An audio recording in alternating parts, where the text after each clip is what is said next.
Yo, yo, yo, man, you know what time it is, man. It's time for the livest, you know what I'm talking about, the livest sports talk radio show on the planet, man. Beyond the Bleachers, week 28, dog. We've been out here for a long time. Introducing my hosts, I got Jay Lew and my man Hugh. What up, fellas? Hey, what's happening, man? What's good with Man, same old thing, bro. you? What's the deal, Q? See, I'm hanging in there 20, 28, 28 weeks strong. You know what I'm talking about? Oh yeah, oh yeah. Damn, it's been that long. Dog, it's been that long, bro. We've been doing it for half a year, cuz. Man, that's pretty good, man. I'm impressed. Right, I'm a little excited about it. So how y'all fellas doing today, man? Oh man, I'm blessed, man. I don't feel like hurting nobody today, so everything's going good, man. It's going real good. That's what's up, man. Likewise, man. Any strange stories for the week, bro? Actually, no, not with me. Not with me. Actually, everything. Yeah, everything been sweet this way. Oh, all right. Everything been sweet. Been enjoying the NCAA tournament for the weekend. I actually enjoyed it. Everything yes, sir. You say you actually enjoyed it like you were surprised. I was. I wasn't expecting for the tournament to be like competitive like that. Right. You know, but I mean, I still think Kentucky gonna dominate, but it's been looking kind of competitive. So Cincinnati was giving them a run for a minute until they start being they stupid. All right, so we go get into that. Though we don't want to get too deep into it before we get into the straight up discussion, though. For sure. But everything else other than that been all good. No strange stories at the job or nothing. No more racist people at your job, Jay. No man, no racist people at the job. Everybody been good. Hey, but whatever happened with that though? What about it? Like, yeah, whatever happened with dude? You know, yeah. I mean, he worked on day shift. You know, okay. I work on a swing shift. Okay. So I do 2 mornings or 2 nights. So like I don't even see. Yeah, I was just doing my training. Okay. Yeah. So I got my 90 days now, so I dare him to say something like that now. You ready to win it now. Right. Shout out to 90 days. The 90 is in. The 90 is in, man. Now you can say whatever's on your mind. Oh yeah. That's what's up, man. Hey, nothing for you, Hugh? Nah, man, I'm good, man. I don't get no chicks coming around, man, with no 9, 2-year-old kids talking about, hey, Hugh, you the daddy. You know, I'm here to tell you, she all yours. But she all yours. I'm actually doing well right now, man. You know, guys are good on that point. That's what's up, man. I'm glad to hear that, man. Hey, I actually got it scheduled for 2 hours today, man. So we ain't gonna have no problems, all right? All right. And that's all what these two, man. Hey, you know, sometimes I'll be slacking. I'm on it though. So we go jump on off into it, man. We got a few hot topics for y'all today. Don't forget, man. If you're on eblockradio.com or if you're on YouTube, you gotta hit us up 760-283-4647. Hit that number 1 key so your voice can be heard live on the radio. You feel me? All right, so I wanna jump off into, you know, the whole issue with Greg Hardy. All right, we want to jump off into that, but you know what? Yeah, I think we're gonna go ahead and start there. Why not? All right, so it seems to be taking a little while, you know what I'm saying, for the sanctions to be dropped down on Greg Hardy. So what you think is holding up that process? Jay, I'm gonna go to you first on that one. You know what? Your guess is better than mine, man. I was reading. Well, actually, I had lunch today. Of the famous days I had lunch. You know what I'm saying? And you know, in the midst of eating those delicious ribs. Delicious. Oh, those ribs are delicious, man. You know, I'm actually hiding them right now. Like I got them in the car until like later on, until my girl and my daughter go to bed, and then I'm gonna just like put on some wrestling and eat them like in the middle of the night. You better hope y'all listen to the show, brother. Because those two will straight rob me, dude. I just get too long. Like it's that. You know what I'm saying? But anyway, I was enjoying lunch, and I happened to see the story on ESPN, and I actually thought it was him being, sanctioned or whatever, punished, whatever you want to call it, whatever. And Goodell was saying that it's coming in the near future. What the hell is the near future? You know what I'm saying? You got people who, like Adrian Peterson, guys who play it out. Adrian Peterson, I forget what's that, Ray Rice, guys like that who was suspended on the exemption list, all this stuff, got suspended for the whole season, lost money. I just found out Greg Hardy didn't lose any money. All the time he was off from the Carolina Panthers, he got paid for that. Yeah. Okay. You know what I'm saying? He got every last penny of his salary for the year. And what, he played like a game, if that? Yeah, I think he played one game, yeah. Right. So my thing is, this is going to really bring more heat. I don't know if Roger Goodell don't give a damn, or because it's going to bring more heat on him from, what he had to deal with the last time with Ray Rice and stuff coming out after the fact or whatever. What is taking so long for you to pull the trigger? Now guys are going to, the players are going to start losing even more respect, not like you even more, because there's almost like a favoritism shown here or something. I don't know what's prolonging the decision at all. I don't know what it is. What you think, Hugh? Your guess is better than mine. Man, it's so crazy right now. I don't have no respect to Roger Goodell, period, man, because when you hear about these things, man, I heard the other day, I was looking on my phone and I heard they ain't even finished or really got the resolve to the deflate gate yet. So I'm like, what the hell's taking so long with that, too? It's like you either did it or they did. I'm getting tired of hearing that, but more or less with Greg Hardy, man, I just don't understand it. He already got him a football team now, so he'll be playing with the Cowboys. Yeah, that's what I'm going to say. A situation now where he's with them, but then they're saying they're going to give him in the near future. Okay, so if you give him this punishment in the near future, man, when is that? Is that halfway in the season, after this season? And just like Jonathan Dwyer and, Ray Rice and like you say, Adrian Peterson, they got theirs like really fast. So only reason they really gave him that exempt list after he played that game because the team don't let him play.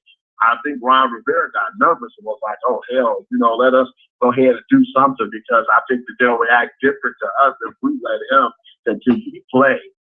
Ron Rivera don't know what the hell he's doing, man. They need somebody there who can basically lay down the law and do it fast, man, because this dude's on the team. He's probably going to go to OTAs and do everything else. That's messed up if you hit him with it like right before the season or when he's getting ready to go and, do the preseason. For the most part, they let him play the preseason, but they won't let him play, during the season.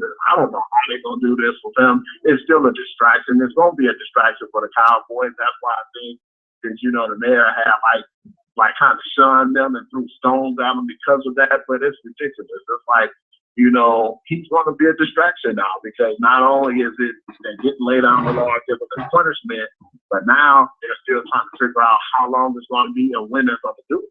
So it can come at any time, and that's going to affect the Cowboys too as far as their play because with him not being on the team or him being with the team, it's still a distraction no matter what, no matter how you want to put it. See, I think I definitely agree with both of y'all. Honestly, I don't know what the issue is. It's gonna definitely be a problem. But what the scary thing is though, is that the Cowboys signed them.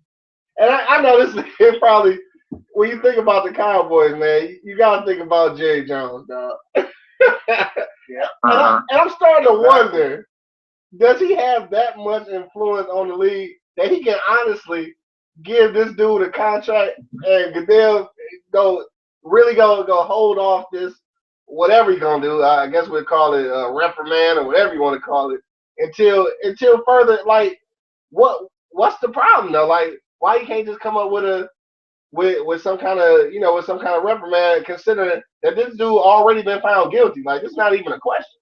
Like he was found guilty back in July. Like that shit's a wrap. Like he did it. You know what I'm saying? So I'm gonna throw that one out there to you real quick. I'm gonna throw this one on you.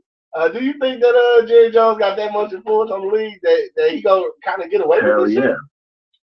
Of course, I think, man, not only does he got that type of power, man, but I think Roger Goodell is scared right now, man, because he got two of the most powerful owners, chomping at his legs right now, man. He basically fell out with Robert Kraft, man. I don't think they're on speaking basis right now, let alone he's kind of skeptic about that. He's nervous because of that relationship is like really going sour. But if you do it with Jay Jones too, man, and he's like that dude, I think them two biting at your feet, man, it'll probably be the worst thing that you can ever do, man. So I think he's using his words wisely, and I think he's walking the thin line. And like James said before, we all talked about it on the show, that when this dude is not their boss, you're just a person who, is there when things go on as far as in an organization, you lay the law on the players. But when you're starting to try to lay the law on the boss, the people who help pay your salary, that's when it's starting to become a big issue.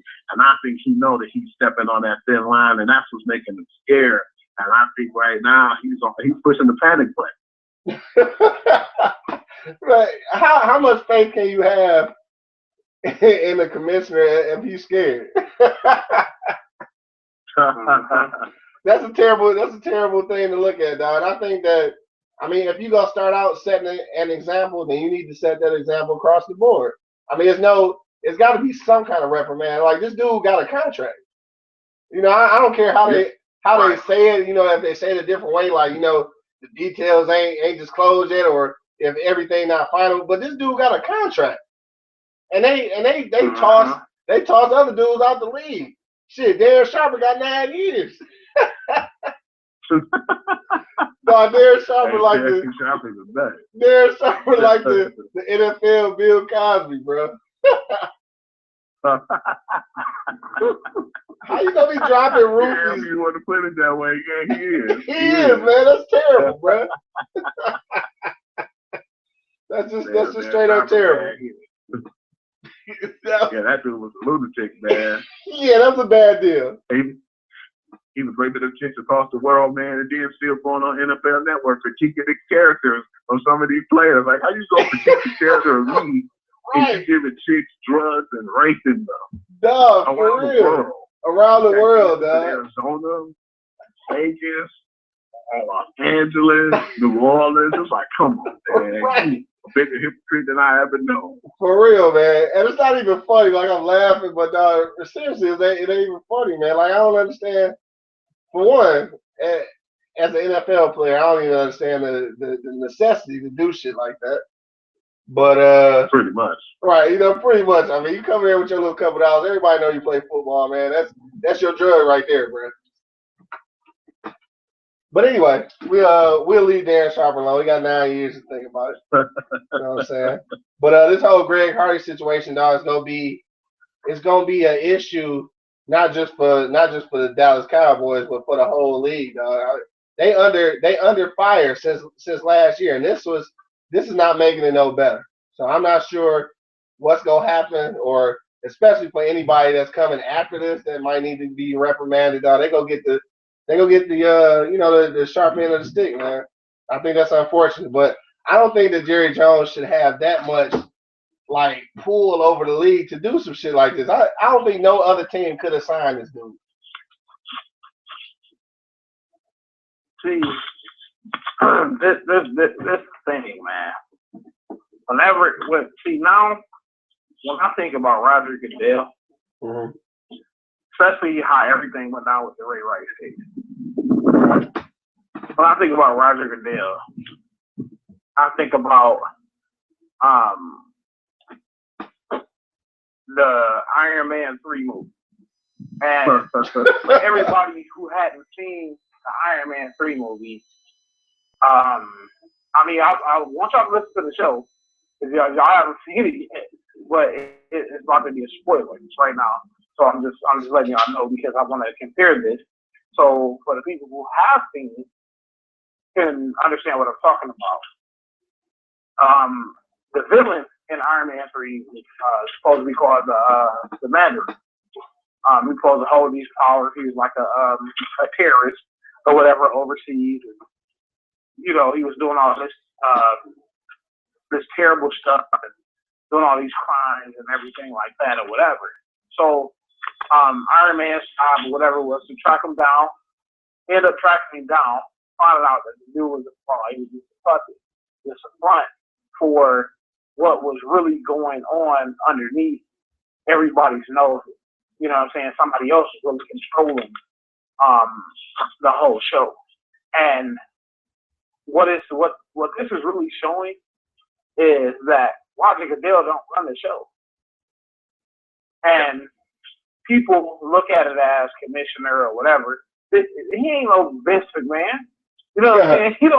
He ain't really got like a pool within, you know what I'm saying, within the NFL. Those 32 owners have just as much pool as Roger Goodell.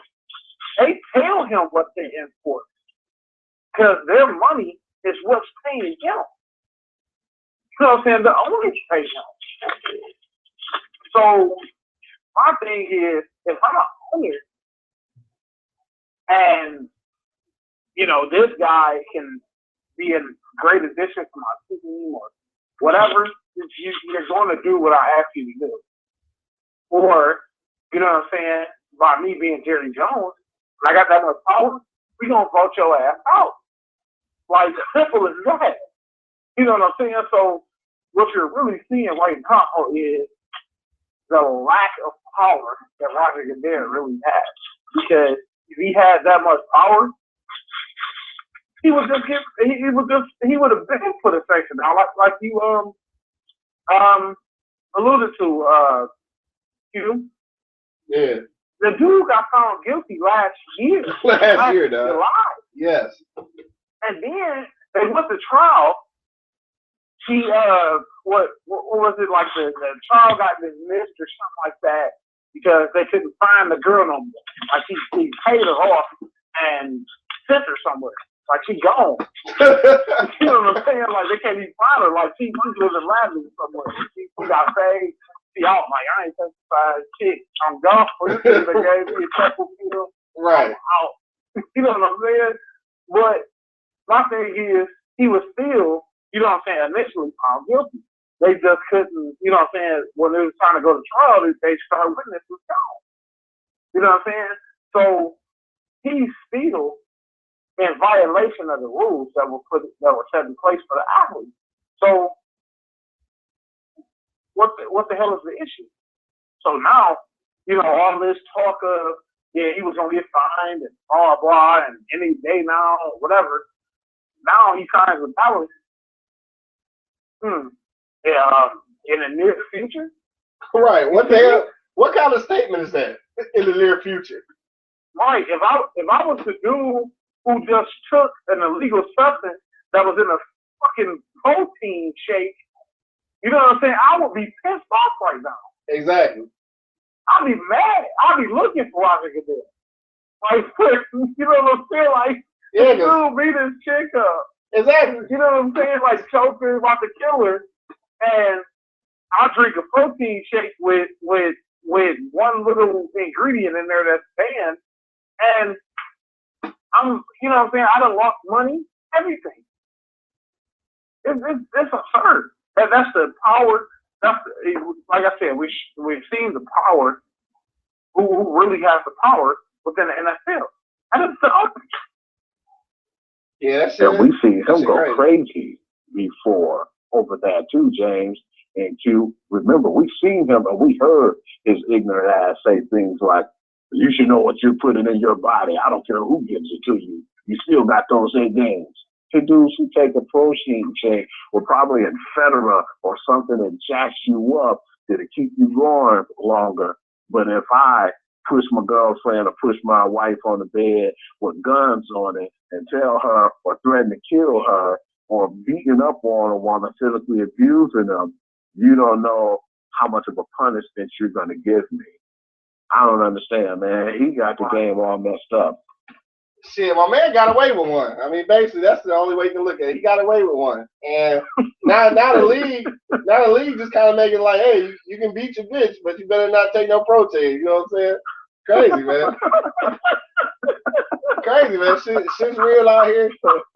And I know that they trying to for real. I mean, they trying to differentiate the two. So I mean, what it's gonna boil down to is they gonna say, well, we don't. It's the off the field activities that we discourage, but at the same time, it's the shit that affect the actual game and shit that they more concerned about. And that's what it's starting to look like. Mm-hmm. Which is, most definitely. It's I understand it, but I don't. But it's no way that he can come on a press conference and say, like, you know, the details are coming, you know, they're coming later on. Like, how can you say that, though, with all this shit happening to the point where they had to have these clowns? They got Chris Carter clown ass on TV crying and shit, talking about abuse. You know what I'm talking about? And then they go, then they gonna come out here and say, well, we'll be back in a minute with this decision. Get the fuck out of here. It don't make no sense. I'm so glad you mentioned that bullshit when they were crying or yes, when they be like, you know, the physical abuse or like domestic violence and people's eyes all red and they act like they don't want to talk. I'm like, man, shut that bullshit up, man. That was the worst thing they could have did. Yes, or advertisement and everything. Right. But that was the NFL trying to cover their ass. That was the NFL trying to cover their ass. So if they went through that extent to cover their ass, why would they go here now and act like they backstep? Like it's retarded. I don't get it. But anyway, man, enough about that, dog. Because if I want to talk about some NFL, I want to talk about some good shit, man. I want to talk about Chris Carter ass crying on the commercial. That shit pissed me off. Like, if you don't get your ass off the TV, man.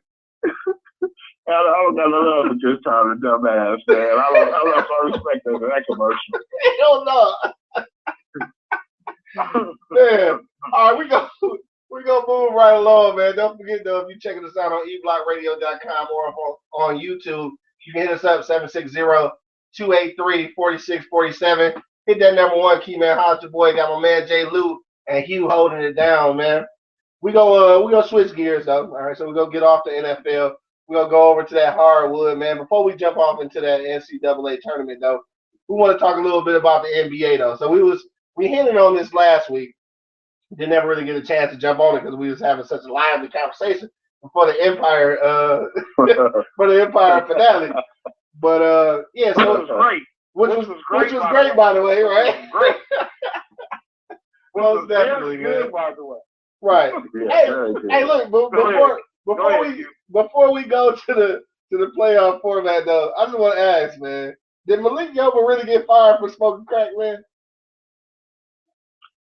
I heard that, bro. I heard he had a substance abuse problem. Oh, but I don't know if it was crack. I mean, you know how the urban magazines want to come out and talk shit about people like that, exactly. Or whatever. I think it was probably like prescription drugs or something like that.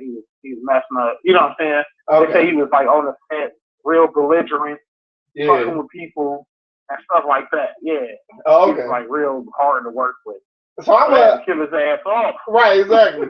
So I'm gonna stick with crack because it makes the story funnier. So I'm gonna stick with he was on crack because it just makes it so much more hilarious.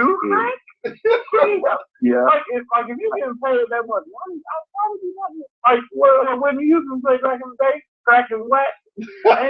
Like who still do crack? Like for real. Whitney said, I'm too rich to be doing crack. Right. Snort some cocaine. Somebody will do an 8-ball before they do just straight up freebasing. Right? Yeah, freebasing. You know what I'm saying? Like they'll sprinkle some dope or something in their weed. But I just straight up pipe and just throw that No, he said straight spooky. freebasing. Right. No, for real. Man, hey, but he was sprinkling them on collard greens and everything. He was out of control. They had to get rid of that dude, man. Hey, man, but shout out to Malik Yoba, man. Hopefully he don't have that narcotic problem. And shout out to Lee Daniels too, man. A whole little crew that put together Empire, man. That shit was on point though. That was good for now. But anyway, it's gonna be a lot better next season. For sure. Now I'm just waiting for power now. Next season. Watch how the acting progress. You know what I'm saying? 'Cause I pay attention to stuff like that. Like I watch the Oscars and all that shit. You know, so I'm a nerd. Yeah. But you know, watch how the actors just blow it out the water. You know what I'm saying? This next season, they got comfortable and everything. So it's gonna be good. Yeah, it should. All right, go ahead, man. Go ahead. All right, we're gonna get back on subject though. All right, so let's jump on some NBA stuff, man. So like we talked about last week, or we was getting ready to jump off into, just looking at the NBA playoff format. All right, so we're trying to see, should it go to the top 16 teams overall in the league, or stay at the current format? Jay Lew, I'm gonna go to you on this one. Which one you think is better, the one they got right now, the one that's been in place for 90,000 years, or could we go to a different format, man? What you think? Oh man, and Hugh and I talked about this a couple years ago, and we were talking about it earlier this year before the season, and how raggedy the East is, man. Like the Eastern Conference has been bad. If you look at it, the Eastern Conference has been bad since, I want to say, the early 2000s. It's been bad. It's only been like 3 teams that dominate the whole conference. Most teams, like the other teams, they linger within the middle, and then you have like just the bottom feeders who just can get, you know what I'm saying, barely get a damn shoestring in the playoffs. They just there to fill it up. They're not really there to compete. They just there to fill up, you know what I'm saying, the 6, 7, 8 seeds. That's it. That's what they're there for. They're just there for warm-ups, pretty much, for the top 3 seeds. And I feel like, I really feel like they need a new format. And again, I feel like it shouldn't come down. I hate that though. I hate when it comes down to just a conference. You know what I'm saying? Conference against conference. Like, that's so old school. How about just best team against best in the league? You know what I'm saying? What if the Phoenix Suns are better than the Chicago Bulls? You know what I'm saying? Or you know, right now Milwaukee Bucks in the goddamn playoffs. Then you got Phoenix and these other teams, OKC, all them trapping for the 8th playoff spot with winning records. You know what I'm saying? Real good winning records in the deep Western Conference. So why not cross the top 16 teams, no matter who they are, and let them play each other? You know what I'm saying? Let it be a good tournament. You know what I'm saying? Then you split them up into, you know what I'm saying, your brackets, whatever, however you want to do it. And then you do it. You know what I'm saying? You might have a Western Conference team against a Western Conference team in the middle. That's okay. I'm okay with that. Do you? All the Western Conference teams better any damn way. Yeah.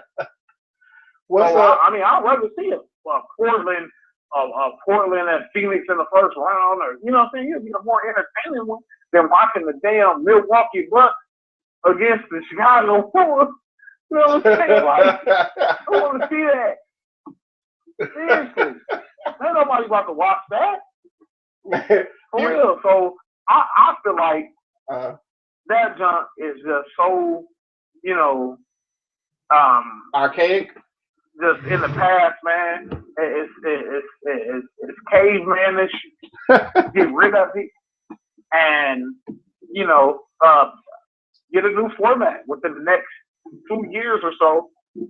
Implement a new format. The top 16 overall teams in the NBA go in the pool in the playoffs. You break them up and you let them play each other. However the seeding falls, that's who play each other. And then you find out who the best in the NBA. If it's two Western Conference teams fighting out for the NBA title, let it be. I'd rather see that. I'd rather see Golden State and freaking who's the number 2 seed right now? In the West. Memphis. Yeah, Memphis. I'd rather see that. Let them go. Let them go out, or San Antonio and Golden State, or Portland and whoever. Mm-hmm. If it was to fall like that, let it fall like that. If you only get 3 teams in the East that make the playoffs, so be it. They should play better over there. What'd you say? They should play better over there. What'd you say about that, Hugh? I definitely agree with him 110% on that one, because we always felt like it wasn't fair, man. You look at a team like, man, how can you be 30 and 58 but you in the playoffs? And most of the teams are like that, man. It's like most of the teams are under 500 in the East anyway, man. You might got your top 3, 4 teams that's over 500, but then like what James was saying, over there on the Western, conference, you got teams like Phoenix, and you got like 3 teams probably underneath them with winning records. Their records are basically above 500. You're telling me they just get eliminated because the other teams, the top 8 teams, are better?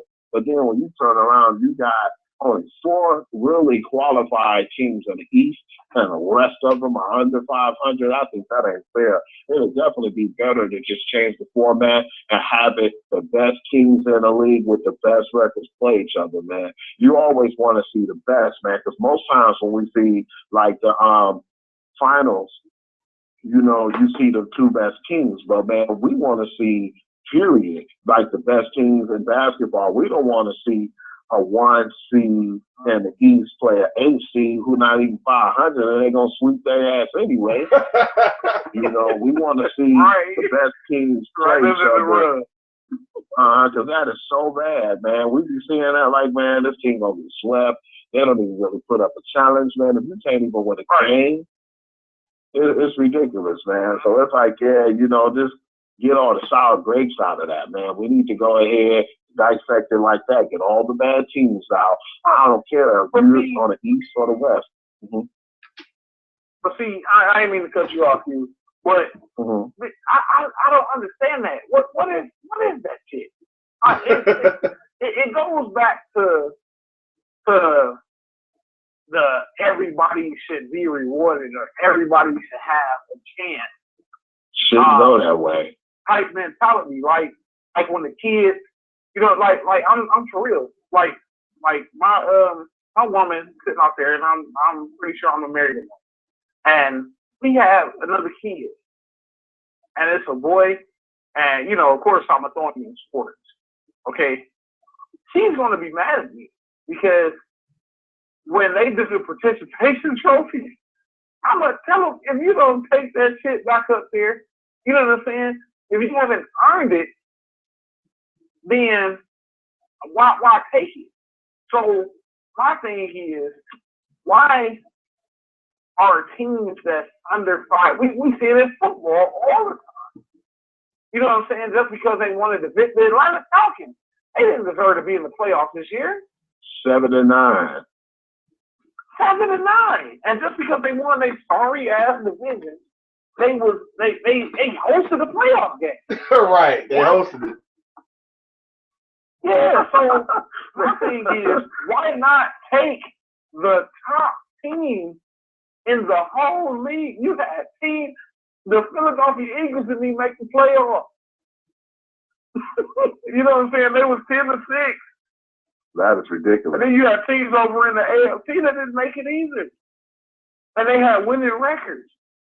So my thing is, I don't know where this, this conference is conference. Let's use the best between the NFC and AFC and whatever. And it's like a penis swinging concept. It's stupid. You know what I'm saying? It's just dumb to me. So I feel like the top teams who have the top record in the entire league should play in the playoffs. I'm surprised the worst team don't get a trophy now, Dave. Yeah, dude. Right. I mean, don't that seem logical, though? I mean, it seems logical, but at the same time, even if your conference whack, that's not your fault. So if you win your conference or whatever, and you just happen to have a suck ass record, I mean, it ain't your fault. You still leading your conference though. What I'm saying though, Q, that's fine. You win your conference, you just win your conference. And then take your ass home, huh? You be rewarded in the playoffs. Like what makes your sorry ass team feel like they should compete to be in the Super Bowl or NBA championship, and you don't even have a winning record? Period. and they intertwine, like the league intertwine. So right. During the regular season, they play each other. They ain't like just the East just play all East teams all year. That's true. Or you know what I'm saying, West just play all West all year. They play each other. You know what I'm saying? So basically, if it was that way, it would make more sense. You still have a non-conference record right. that has to be taken into effect. True. So, well, let me. You know what I'm saying? Let me ask you this though: if they did go to that format, how would that change like the regular season? Like would the playoff time still be the same, or would it be less regular season games, or how would you how would you schedule that in there? What you mean? Like I'm saying, could you do that format with the same schedule that we got right now? Yeah, why not? I don't know. I don't know. That's why I asked. I'm just wondering. I mean, it's just still basketball. If your record sucks at the end of the year and you're not one of the top 16, you done. You know what I'm saying? You done. But the reason I say that is because in the NCAA, in the March Madness and shit, it kind of worked that way, where the best teams get to go. But the consolation prize is that they have all those individual conference championships. So like, what would be the consolation? What would be the consolation prize for being the best in your weak ass conference though? Like nothing. I feel like when you get to a pro level, it's game on. Right. All bets are off. It's game on. You're getting paid millions of dollars to go out here and play ball or do whatever you need to do to help your team win. Right. This ain't like college. Like college, I can understand because it's all these god doggone teams. You know what I'm saying? It's 100, officially 116 colleges that compete. Yeah, that compete in Division 1A college sports. Yeah. So you got to do something to feel how the tournament field is set up. I understand. Right. Like a team could just win one game all year in the regular season in college, and then hit fire in the conference tournament and win an automatic bid. Right. You know what I'm saying? But that's just something they gotta steal. You know what I'm saying? They gotta fill that up anyway. Because you know what I'm saying? It needs like 60-something teams to fill a bracket. But in the NBA, come on, man, 30-something teams. No, it's the best of the best in the NBA. And a lot of those teams be tanking any goddamn way. No. Well, you know what? Let me ask you this then, because I think what's true about this whole thing though is that if you went to that format, I mean, obviously, I think both of y'all agree on this, is that more than likely it's going to end up obviously being more Western teams than Eastern. Now, with that being the case, how could you rationalize that though? Because there's gonna be so many East teams that you basically playing for nothing. Like you never gonna get to that point if it's not like an even share of East and West. You just need to step their game up, man. Simple as that, You some piss poor right now, man. They'll be ashamed of themselves, man. We're supposed to have great competition in the East and West, not just one conference, man. They're so stacked in the West, but the East ought to be ashamed of themselves. why would I be awarded for being 30 and 68, or something like that, man? That is so bad when you do that, man. It's like, you guys are professionals, man. And if you can't play up to the caliber of a good team, and you get rewarded, hell, we might as well start rewarding people with trophies who's last place in, races and stuff, man. Just hell, let's give everybody trophies, man. Give us trophies for doing this show, man. You know what I'm saying? we all deserve trophies out here, man. Give everybody a damn trophy when they don't deserve it. That's what I'm saying, man. That's what it's getting to right now, man. These dudes are professionals, can't even do their job to do good enough to, be above 500. Damn, you mad though? Yeah, I'm pissed off with that, man. I can tell. I don't care, man. If no East teams in there, man, that's their fault. Maybe they should play better. And then they'll be rewarded. I see, check this out. I'm about to break it down for you right quick. Okay. Check this out.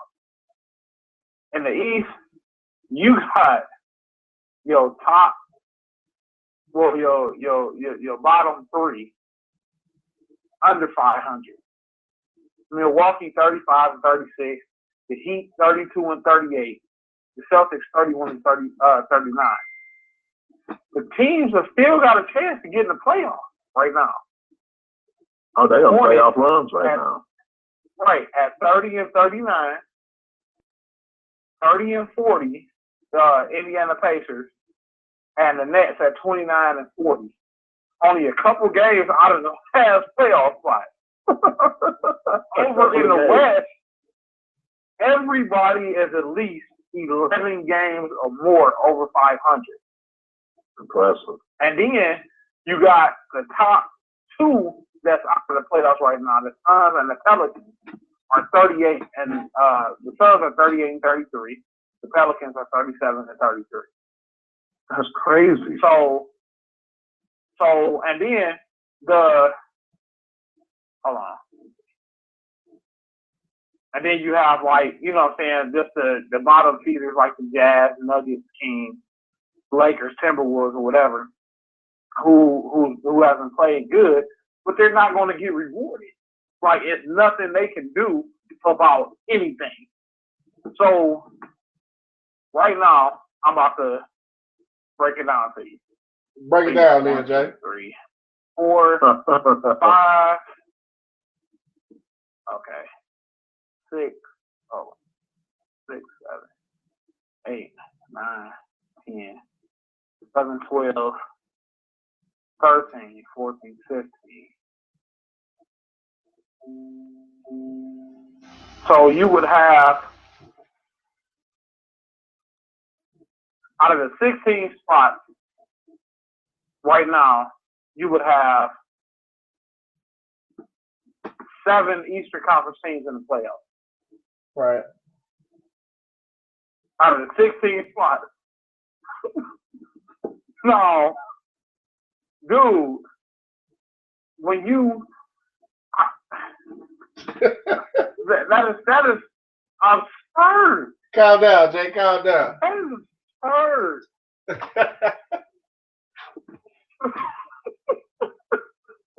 That is crazy. What do y'all think? I'm gonna throw this one to you, Hugh. What do you think? Mm-hmm. What do you think would actually make them change that format? Like, what could actually make them change that, since it's been a format for so many years? Man, they're going to have to vote on it, man. See how many people give a solid vote, man. It seems like that's what usually works out everything, man. But, and I think that it's a good argument because, man, if we saying this, man, how bad these teams are, man, in the Eastern Conference, everybody else knows. We know the NBA is definitely taking note. They see how ridiculous this is right now, man, between these, 6, 7, 8 seeds, and how you got the Celtics, they 10, maybe 12 games. Some of these teams 20 games under 500, but they still fighting for. They're probably 2 games out of a playoff spot. Right. That's not even cool, man. That definitely has to change, man. I think it'd be best to have a vote, man. And them just change it up, man. That'd probably be the best way to go about it, man. Because like y'all said, man, it's prehistoric now how the way they handle. The brackets and how the playoff format's handled now. But Yeah, I believe it'll be best for the best teams to play, man. And they were saying they were going to do that for the NFL in the past, man, because when it was like teams was 10 and 6, 11 and 5, and still didn't make it. But then you got 7 and 9 and 8 and 8 teams who went to the playoffs, man. It's like you should reward the teams for being the best, not for mediocrity, Right. Hey. And I think the vote, it should definitely be a vote between, basically the NBA right now, man, to get it together, man. Al Silver, man, that motherfucker needs to get it together, man. He needs to make that vote, man, and really take that together, take it to another height, man, because if we're saying this, fellas, they got to be aware of that. They see what they own eyes. Those motherfuckers ain't lying. Right. See, he needs the to reason, step in and do something. Right. And the reason it's a topic, Q, is because when Adam Silver took over, he said it was 2 things he wanted to change eventually or whatever, but you know what I'm saying, he just can't come in our house and shit. Same thing with the NFL, you know what I'm saying, he has to abide by what the owners want as well. Right. You know what I'm saying? And, most of those owners, pretty much the bottom feeding ass owners who just, you know what I'm saying, my team win 30 games and get in the playoffs, type owners are like, no, don't change it or whatever. But Adam Silver said he wants to change the playoff format and have it the 16 best teams in the league, and then he wants to change the how the draft is done, which will stop teams from tanking, which I think is pretty cool too. You know what I'm saying? Instead of the lottery, he was gonna have something called the wheel or something like that, where everything rotates every year. So a team, I guess the order rotates every year. So you can win the NBA championship and still have the first pick in the draft. So everybody have a shot at like the first pick or shot at the lottery. Okay. You see what I'm saying? Yeah. That'd be crazy. Yeah, so he wants to change that too. Instead of like, you know what I'm saying, the 76ers is tanking their asses off. You know what I'm saying? So like they can possibly get the first pick or in the top 5 for the next three straight years. And that ain't cool. You know what I'm saying? That's crazy. You're the electronic speed. Right. So they need to change something. Right, definitely. I agree with that, though. Because it's ridiculous. You still pissed about that shit, man. Fucking 30. Let's put this thing again. Goddamn 31 and 39 in the playoffs. The hell? And there's a team, and a team that's 2 games behind them. These heifers 29 and 40. What the hell? Man, you win 29 games and still have a chance to get in the playoffs. That's ridiculous, man. 29 and 40. Right. And then basically ain't nobody going to see that game. At all. Right. At all. Yeah, because they're going to get swept. Who want to see the Atlanta Hawks beat the hell out of the Nets? or Cleveland stomp the hell out of Miami. Yeah, Miami might beat them in a 7-game series. No. Get the hell out of here. Right. Before I would like to see. I would like to see how Cleveland would fare against Oklahoma City. Yeah. You know what I'm saying? Or that'd be or Dallas Mavericks or something like that. I would love to see that. Man, that whole concept would just be crazy though. I think I said that whole concept would just be crazy though. I think that it'll bring a whole different aspect to the league, dog. I think it'd be exciting. Could you imagine seeing that? Fans. Yeah, could you imagine seeing some shit like that though? Like basically like having the finals during the playoffs. Yeah, that'd be awesome. Pretty much. Yeah, that should be kind of crazy though. Pretty much. Yeah. Well, Cleveland and San Antonio first round playoff matchup. Man, that should be bananas. I just got kind of excited thinking about that shit. Hey, look, we gonna stick with the topic of the NBA before we take a break. But speaking of the West, the West Side, I know the MVP coming out of here somewhere.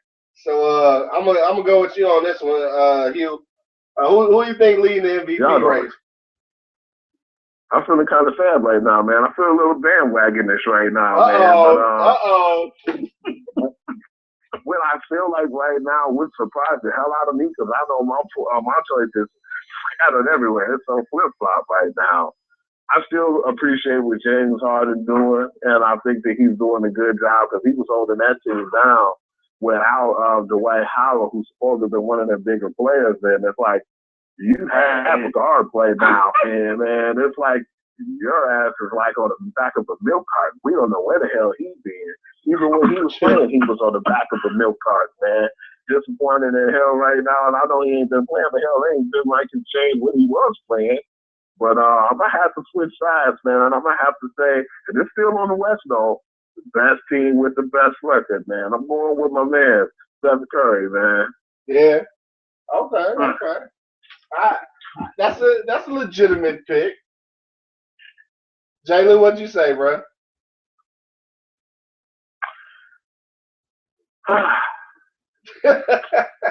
You know, see, I want everybody to know though, I'm very objective when it comes to sports. I don't just ride with somebody just because, you know, I root for the team or whatever. If I feel like if my team gonna get their ass whooped, I'm gonna be honest and say, right. Hey, I love them. I'm gonna be cheering for them, but I think they're gonna get their ass kicked. So I'm very objective with that. I'm an Oklahoma City fan. I love the Thunder to death. Probably about a month ago, if you asked me the same question, I'd have probably said Steph Curry. I'm a big Steph Curry fan. I love the cat. He's one of my favorite players, probably about to be one of my favorite players of all time. I just love his game. Like, he's very unique. Like, his game is unique as hell. I've never seen a player shoot the way he shoots off the dribble. Usually you'll see a person shoot like that coming off screens or something like that, or a set shot or whatever. Just for him to dribble like that and to shoot with that release and the extension he has on his shot is that shit is like, you know what I'm saying? Like rope, like he was made in a lab or some shit, like prototypical type, you know, player or something. Like somebody made his ass on 2K and brought him to life. But Russell Westbrook. Oh, James Harden's having a tremendous season. But Russell Westbrook is just not human. I'm for real. Like, the dude is just reminiscent of like a genetic just freak, man. Like, I've never seen anyone play with so much intensity, so much will, determination, every single night. You know what I'm saying? Like, dude, you on 10 every night?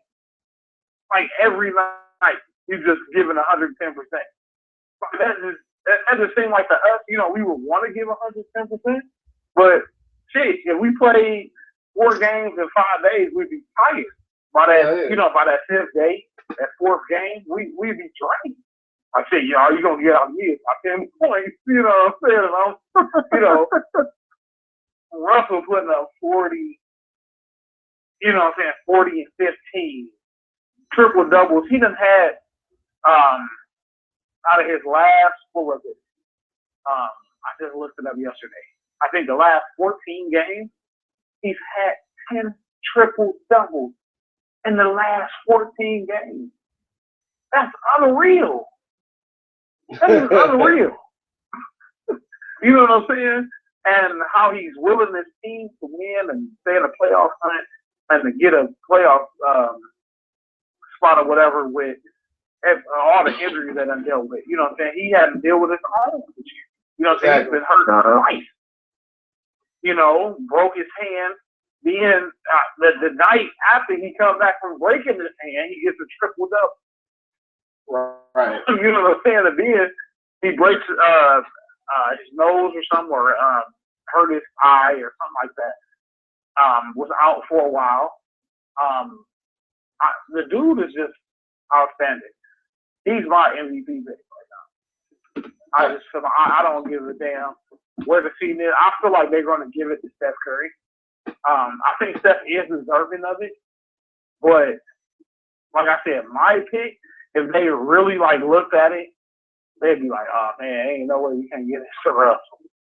You know what I'm saying? With the way this guy's been playing this year. Yeah, he been playing some basketball for real. My God. And I have to admit, I can only admit that because I was never a Westbrook fan.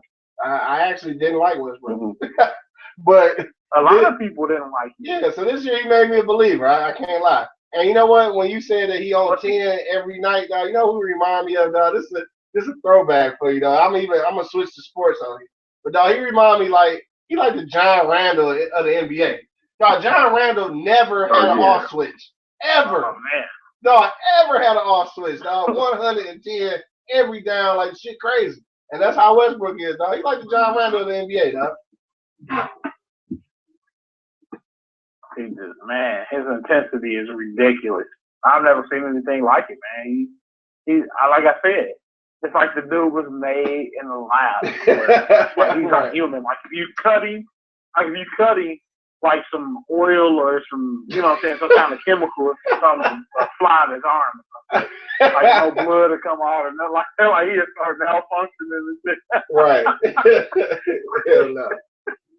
Goddamn Ultron playing basketball. He putting Durant ass on notice right now, man. That's what I'm looking at. Hey, like damn. You remember the conversation we had last month, Hugh? It was a topic on the show about alpha dogs, and I have been telling people that.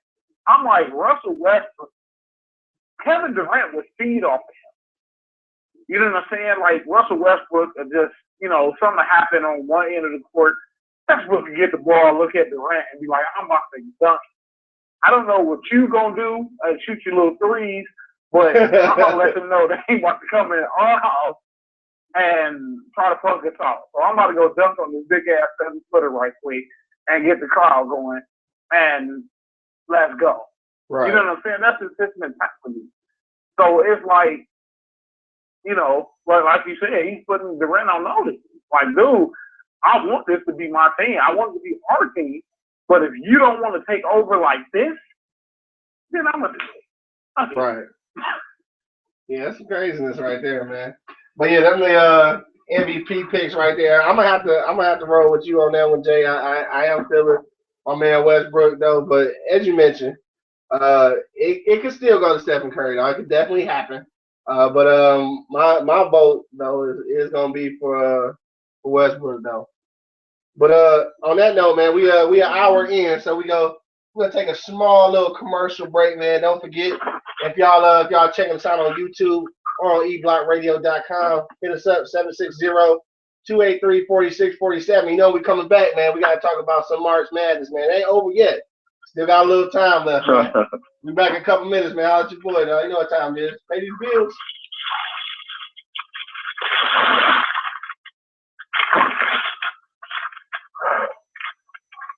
Yo, it's your boy, the Hood Howard Stern Q Lewis, producer of the largest cloud radio show on the planet, straight from the E-Block Radio. Here to let you know that you can represent the radio show and your side of town with our very own t-shirt line, Pardon My East Side. You can get yours. Wow, Hood Howard Stern, what's up with Pardon My West Side? Oh, slow down, Miss Coco J. Of course, we got the West Side covered too, so you can get Pardon My East Side or Pardon My West Side t-shirts. Only thing you got to do is go to the website, www.eblockradio.com, and get yours today. $20 for the fellas, $15 for the ladies. Don't forget to follow us on Instagram as well, Pardon My East Side.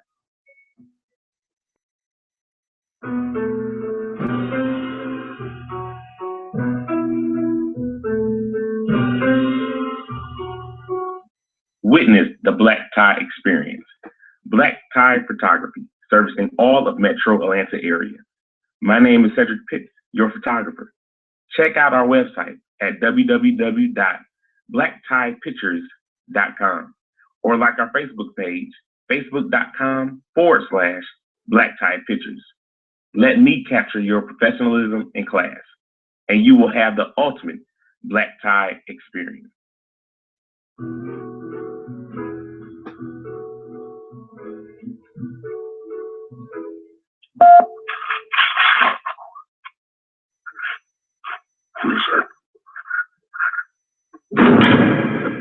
All right, we back in the building, y'all, man. Welcome everybody back to week number 28 of Beyond the Bleachers, man. Holding it down with my man Jay Lew and Hugh. Fellas, we back in the building, man. It's time to talk about some March Madness, man. How you feel about that? I love it. You love it? All right, so we Sir. talked about it last week, you know what I'm saying, who we thought would be, hitting that round two, even some other picks about who going to the championship. But right now, since last week, what kind of surprises have you seen in the brackets? I'm gonna go to you on that one first, Jay Lew.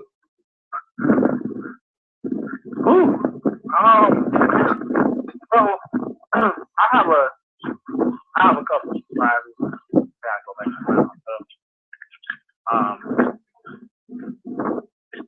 I got actually a couple of surprises here.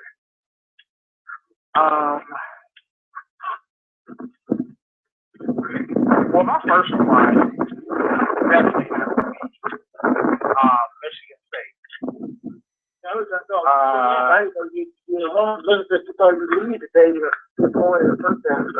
Okay, thanks. Yeah, you were.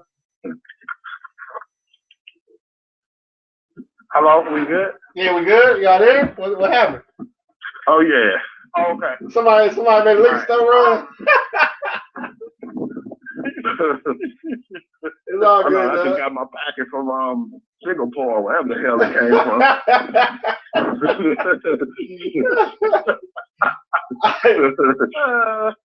got that package for the bracket.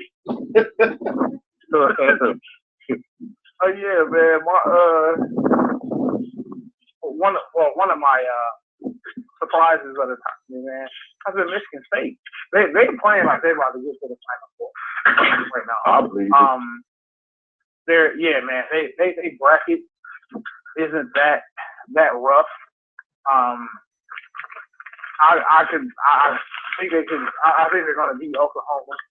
I'm pretty sure they can compete with Louisville, possibly beat them and go to the Final Four.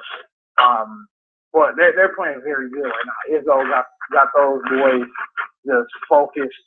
They're tuned in on everything. They're playing some very good basketball right now, and especially on the defensive end. If you can get stopped in bunches, the way they did against Virginia on Sunday, and just the tournament period, when you can get stops in bunches, man, you're destined to go far in the tournament. You know what I'm saying? And their guards have been playing like lights out. Trice been playing very well. So they're one of my surprises. I really thought Virginia was going to be there. Like seriously, going to be there. But got proved wrong. And another one of my surprises, I wanted to go with Wichita State. Well, Wichita State don't really surprise me like that because they've been doing it for the past 3-4 years. So they don't really surprise me. And them beating Kansas really wasn't a ooh moment for me. I just felt like Kansas kind of had it coming. I said it last week. Kansas is the week before last. Kansas young. They're young. They're high-headed. They get unfocused at times, and that's what happened with them against Wichita State. But the thing I do want to go with is the pick that I told y'all that playing in that Pac-12 will get you prepared for this tournament because the Pac-12 is one of the toughest conferences this year. With some of the toughest teams. UCLA, man. UCLA has been playing very, very good in this tournament. They've been doing it the old-fashioned way, inside out. They've been going inside out, and they're a big surprise to me. I just had them win in the first round. I didn't think they was going to go over and win second round and go to Sweet 16 like this.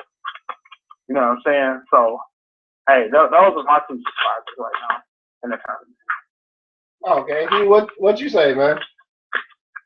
Like you said, Michigan, man, Michigan State, they always one of the contenders, man. I don't know what the hell Izzo be doing to these dudes, man. But Izzo kind of like, you know, he gets the best out of his players, so I wasn't really surprised with that, even though I feel like Virginia didn't step up and play the defense that they usually do when they shut down teams. But the two teams that surprised me, well, they didn't really surprise me. One of them was one that James talked about, Kansas. When they're usually a high seed, they don't seem like they do well in the first round. You know, they'll either go all the way or they'll lose in the first round. They're like a hit and miss team, but the one that really it didn't surprise me, which I'm surprised I'm even saying this right now because I think I've talked about that before too with Villanova, man. I just don't really think they were all that this year. And not only that, but I just don't really feel like when they're a high seed, they do that well. When they're ranked number 4 or 5, man, they can go all the way. But when they get that top-ranked team or when they get the top ranking, the number 1 seed, it seems like too much pressure be on them and they can't handle that pressure. And I felt like they folded under that pressure, man, because that team kept close. And I was like, you know what? Villanova's going to show. I definitely don't believe that they have enough. They gave that team everything, and the team kept coming back on them, man. I wasn't really disappointed, but I kind of seen that coming. But it definitely did surprise me, them being the number 1 and being at home that fast, so. Definitely. Now, I know those are the surprises that you had, but obviously I know that everybody kind of on it. I guess I can't even call it a Kentucky bandwagon because they really are that good, so I can't even call it a bandwagon. But next to Kentucky, though, I mean, who do you think is the biggest contender next to Kentucky? Hugh, I'm gonna go back to you on that one. It has to be Arizona. That's the only team I could see that damn near might be able to stop them, man. In this tournament. Think so. What'd you say, Jay? I agree with you. You took the words right out of my mouth. Like, you came and just snatched them on out. Arizona, they play some of the best defense I've ever seen from a college team. And probably the past, like I said, probably since that Arkansas team back in the mid-90s, they play some of the best defense I've ever seen. They so gritty, man. They so gritty, and they crash the boards hard. They guards crash the boards so hard. My man's Hollis Jefferson crashing the boards like he a power forward or something. I mean, the way they play, man, they play so physical. And I was actually looking at Kentucky because this was probably my 3rd time I seen them play. The 2 times in the regular season I watched Kentucky play, they kind of ran through their opponents. It wasn't really, you know, they weren't really playing any real tough teams.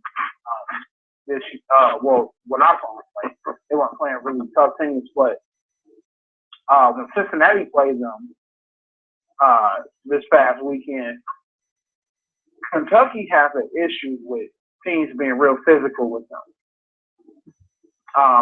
and slowing the game down. And Arizona can do that.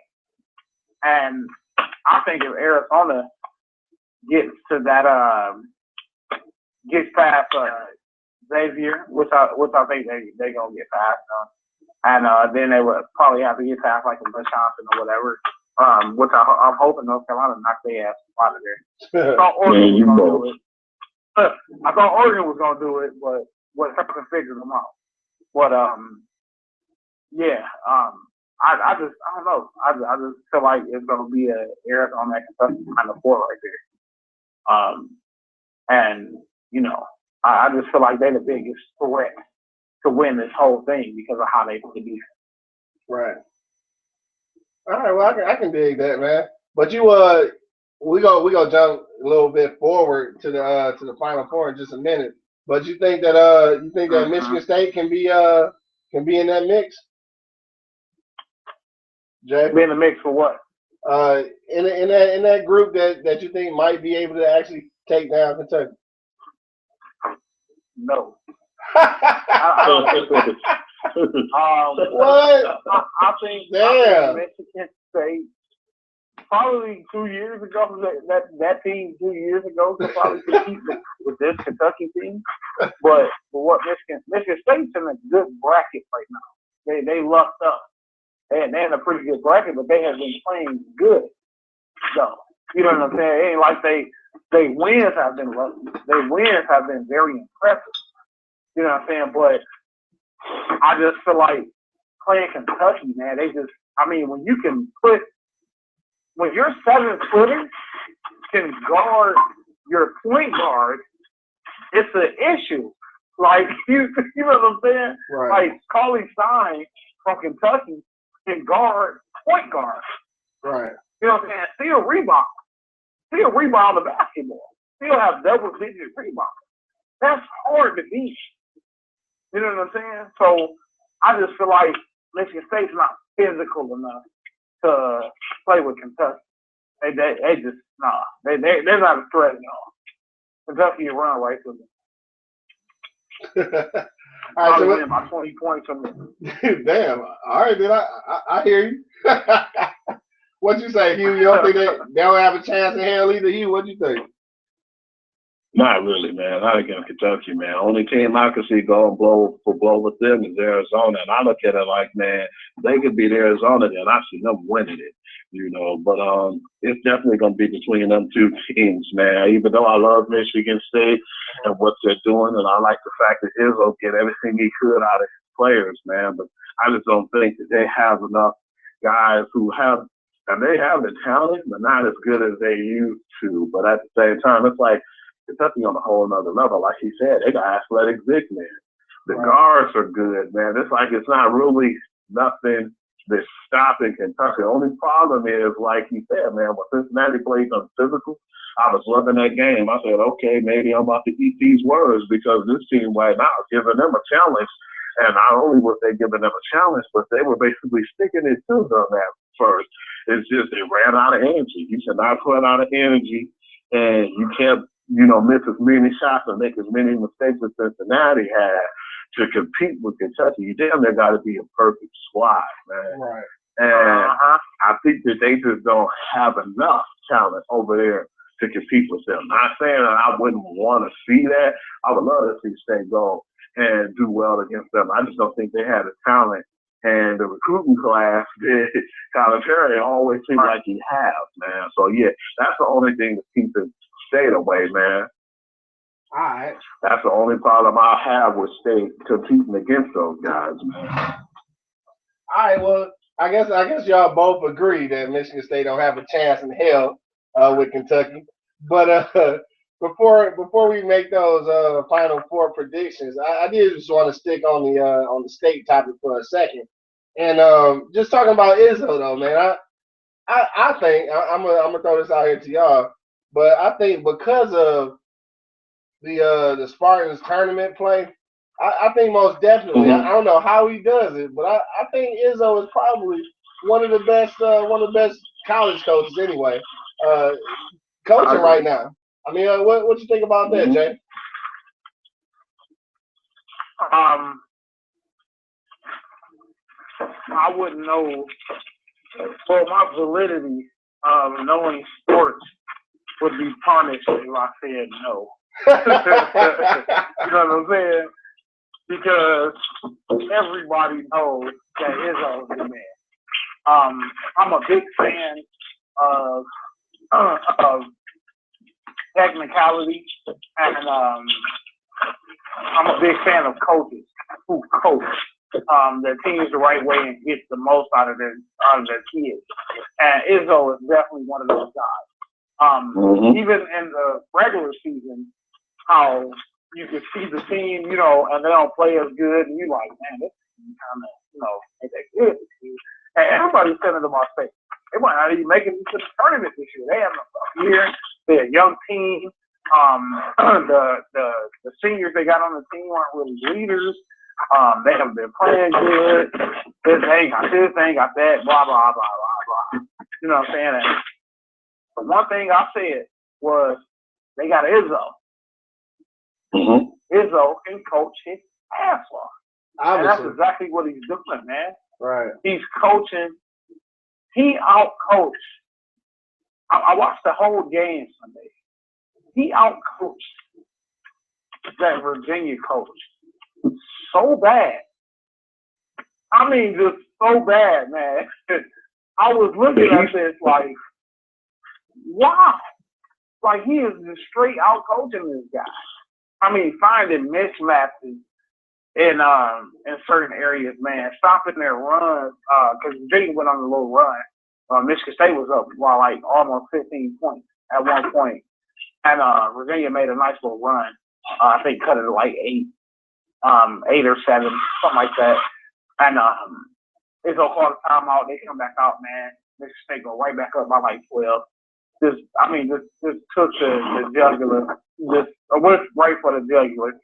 I mean, the guy's one of the best I've seen coach college basketball, period. Not just now, this period. He's one of the best I've ever seen coach college basketball. I get the most out of his kids. And his kids is plus they. You know who he reminds me of? Oh. He reminds me of a more mild manner because he does get pissed off at times. I've been to a Michigan when I was doing coaching in high school. Coaching freshman basketball.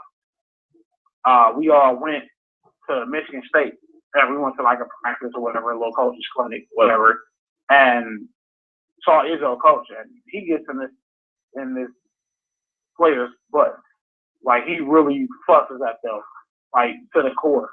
And he reminds me of a more mild-mannered Bobby Knight. Bobby Knight always got the most out of his players. And Bobby Knight he was just a high. Right, he was beating their ass. He was beating their ass, though, James. Yeah. He was man. If you jail me up and throw a chair at me, I'm going to be scared too, James. He scared the shit out of them guys. They were terrified. I play good too under Bobby Knight, man. Throw a couple of chairs at me and, spit in my face a little bit. Yeah, I'll be a 3-point shooting machine. But yeah, I love Bobby Knight. All jokes aside, man, that was one of my favorites, man. He was old school. Yeah. They're too sensitive now about the way he coached. He did jack him up a little bit, but yeah, that was a good analysis, James, because I definitely like Bobby, and I think he ain't as physical, but he definitely gets the best out of them guys, man. Like, they might not do well on the next level for Team Cleves, but you still got Jamar over there balling in Golden State, man, and I didn't think he was gonna be that great. He really took me off guard how good his gameplay is, man. But man, I love Izzo though, man. He's probably one of the greatest college, better yet, just coaches, period, of all time to me. And I know that because he gets what's in these players, he get it out of them, man. If you're not as great of a player, he gets the leadership out, man. And that basically gives the vibe and that gives the energy to a whole team, man. It takes a lot for a guy to get all that out of you, man. Even when a lot of people doubted you and don't think you're that great, man. He elevates your game to another level. And that's why, like you guys said, man, I couldn't even sit up with a straight face and look you in the eye and lie and say he's not one of the greatest, because he is, man. For sure. That's what's up, man. I just had to show a little love to Izzo, the hometown Sparties. Even though, honestly, I ain't never really been a Michigan State fan in nothing, basketball or football. Me either. But you got to give props where props do, though. You feel me? Yeah. And I still hope this thing get their ass kicked and get put out as tournament. But like I said, I'm a big fan. I'm a mark for great coaches, man. And just Izzo, man, he do it for me, man. I mean, I just love to see him on the sideline just working. Just work the sideline, work the refs, coaches, guys. Oh man, it's thing of beauty. Yeah, that's what's up. All right, so look, we're looking at Kentucky, we're looking at Arizona. All right, so let's go round out your top. You know what I'm saying? The Final Four. Hugh, I'm gonna go to you on this one. I don't know how fucked up your brackets are at this point already, but what's your? I ain't even do What's your calculation on the I Final Four? Right. What's your calculation on the Final Four, though, Hugh? I'm thinking, I'm going at Kentucky, Arizona all day, but on the other side, man, I'm not really too sure. I know for sure. I look at it like Duke is going to be one of them, man. Because they didn't surprise me when they got put out, man. They were just that bad to me, man. As far as being a top one seed, that pissed me off. But man, I wouldn't be surprised if a team out of nowhere makes it, man. So I just still don't really see nobody really after Duke, to be honest with you, man. Because it's like I would look for a Cinderella team to pop up, but I still don't really know, man, who's going to be there and match the intensity of Duke. But right now, it's like you could throw any team out there, like State or whatnot. I just don't think it's a good enough team right now for me to choose. I haven't even really. I picked my Final Four in the past, but now I'm looking at the brackets, man. I'm like, whoever is in that other bracket, Duke or whoever. Right. I just don't see nobody going past a Kentucky or Arizona. Like whoever wins, that's your champion. Word. Okay. Yeah. All right, I can dig that. It sounds like you agree, Jay. Yeah. I mean, definitely on that side. I got the same that Hugh got. I got Kentucky and Arizona going at it. One national semifinal, and then in the other one, I really think Louisville's gonna do it. I think they're gonna get back there. Tino kind of got those guys focused. They're quietly making their way back to the Final Four.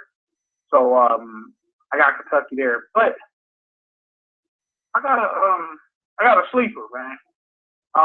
Wow. As I like Coach K, I think Duke gonna lose this weekend. I really feel it. Oh no. If you guys have watched Utah play this year, like I said, that Pac-12 is tough as nails. Everybody pays attention to the ACC and the Big Ten and those conferences or whatever. This Pac-12 is tough. You know what I'm saying? The Arizona, UCLA, Stafford, Utah over there. Utah has one of the most unique collection of big men I've seen. They stretch the floor a lot. We've seen that with Utah, back in the day with like the Keith Van Horns and what's the guy name? It's not Bargiani. The overall Bogut, guys like that who can stretch the floor, run the floor well, rebound, all that stuff. Duke has issues all the time with very athletic teams and teams that can stretch the floor and stretch the issue and bigger guards. And Utah has some pretty big guards. And I just feel like Jahlil Okafor's age is about to show in this Sweet 16 game against Utah. Utah down there like small forwards at the guards, man. Yeah, man, that's what I'm saying. And their big men can shoot. They can shoot. You know what I'm saying? So that's going to bring Okafor out. It's going to bring Jahlil out. And it's going to cause some issues to do. And unless Coach K can adjust on the fly, I really don't see Duke winning. So I got Louisville and Utah in the other semifinal. I wanted to go Louisville too, but after I analyzed Utah, the matchups and stuff with Duke, I mean, I gotta go with Utah. If so, I hope Gonzaga do something there. Now they could be somebody, but I think UCLA gonna have to go. I think you're gonna see a Pac-12 Elite Eight, Utah against UCLA. So you really convinced? You're really convinced about this Pac-12 conference, huh? I hate drinking the Kool-Aid. You know who they remind me? They remind me of he throwing Kool-Aid all over the place. He ain't just drinking; he's throwing the Kool-Aid. Yeah, they're like a mixture of the Big East and the Big 12. Like you got your grittiness with the defense and all this, and then you got your athleticism with the big guys being able to run the floor, rebound, play good D, shoot, everything. You know what I'm saying? You got like a mixture of the Big 12 and the old Big East, which is no more, which I'm pissed about that. Big East should have never went anywhere, but sour grapes. That's me talking sour grapes. I feel it. Yeah. All right, so that's the roundup on the Final Four, man. Hopefully everybody get their brackets together, because I know a lot of niggas' brackets been shot to hell. the only thing that's consistent, right? The first game, everybody bracket. Yeah. The only thing that's consistent on everybody's bracket is Kentucky, I'm sure. Pretty much. Of course. All right, well we gonna move off the hoop court for a minute, dog. We gonna bring up something that we talked about a little while ago, all right? And we gotta get into some boxing, man. It's coming up. It's fast and quickly approaching. And you know what I'm talking about, man. I'm not even gonna say I'm not even gonna call it a boxing match. I'm gonna call it the event. So the event is coming up shortly. I like that. I like that. Howard Stern. Yeah, for real. That's serious, man. This is an event. So the event is coming up shortly, man. And it's a lot of money involved, and before now, Jay, I know you mentioned the split on the money. So I'm gonna let you explain that first, as far as the split they making on on the TV rights, pay-per-view and everything. So Jay, I'm gonna let you throw that out there first. Now, how much money going on at this fight? Well, I heard the event caused the revenue pretty much $500 million. And it just came out. It was supposed to be 120 goes to Floyd Mayweather, and then like 80 goes to Manny. But everything done went up since they, reevaluated everything. Once the pay-per-view stuff came out or whatever, which I heard the pay-per-view is about to be $150 probably, like 130 something or. Man, what? Close to 160. What? No. Yeah, I heard it's supposed to be close to 150 because I heard it's supposed to be more than your usual. It's supposed to start earlier, and it's supposed to be more than your usual undercard bouts or whatever. So it's gonna be like a whole spectacle, like the whole boxing spectacle or whatever. But now the split is Mayweather $180 million, and Manny Pacquiao gets $100 million.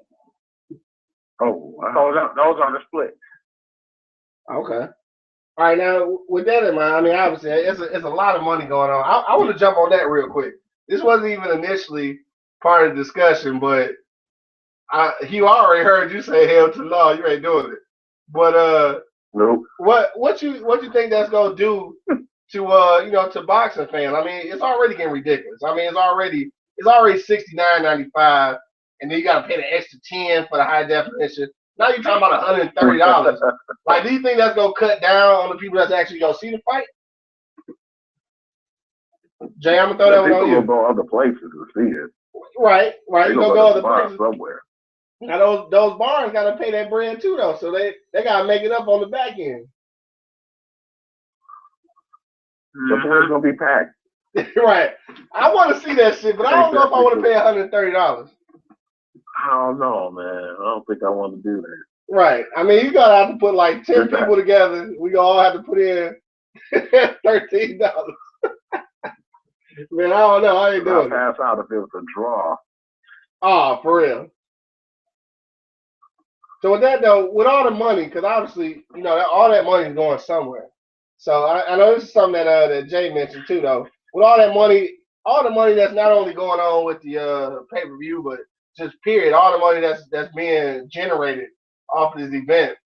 You think that some of this money possibly should, you know, go to some greater causes, like maybe some kind of some kind of, I don't know. What you think though? I mean, should they be giving anything to charity? Like a charity? Yeah, or something? should they be giving anything to charity? I mean, I know they boxers though, and they make money, so it's not like we ask other athletes to give money, you know, for a NFL playoff game or something. So, I mean, would that be fair though? Because and the only reason I say that is because they make such a spectacle out of it that at some point it's got to be generating like almost too much revenue for them to even deal with.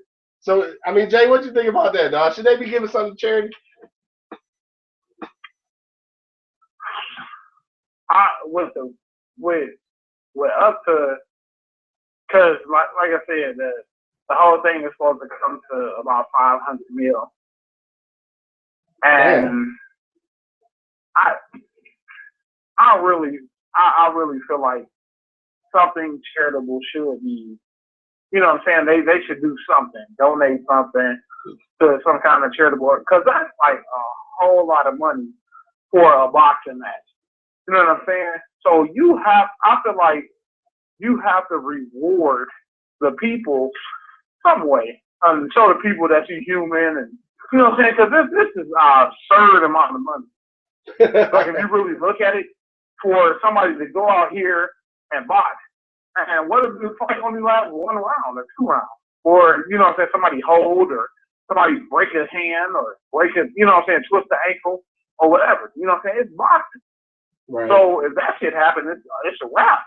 It ain't like football, you know what I'm saying, where a backup can come in or whatever. You know what I'm saying? You can't bring, turn his ankle, you can't bring Adrian Bronner out there. You know what I'm saying? Like you probably think you can. Bring the backup out there. You know what I'm saying? Right. It ain't like you could do that. You know what I'm saying? So it's like you gotta show some kind of charitable bone in your body, something.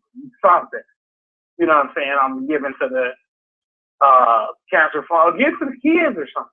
You know what I'm saying? Find an organization, Boys and Girls Club or something. And give to the kids or something. Hey, but let me ask you this though. You know? Nobody give you nothing. Let me ask you this though. Why?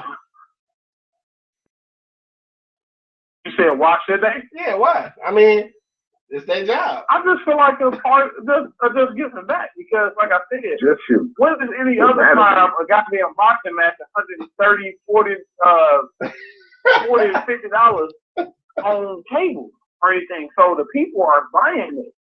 Like I just heard today on the radio that now, like Vegas is cleaning up, like everything in Vegas is booked and sold out. I'm sure. A room that's like $700 a night in Vegas or whatever, they've quadrupled the amount. Hell no. So not only is the fight making money, but all the businesses around the venue and the event is making just buku money like that.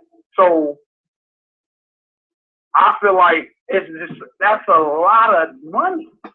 You know what I'm saying? So I mean, Floyd getting $180 million. He's never got $180 million in his whole life, as far as, you know what I'm saying, for one fight. You know what I'm saying? Manny's getting $100 million, and I think Manny's going to give some of his money away. You know what I'm saying, to his country or whatever, because he's, you know, he in politics and stuff like that. Manny's very charitable. You know what I'm saying? I heard Floyd gives too, but I feel like a portion of what they make or whatever should go. I ain't talking, you know what I'm saying, 10, 15 million, nothing like that. I'm just saying something, man.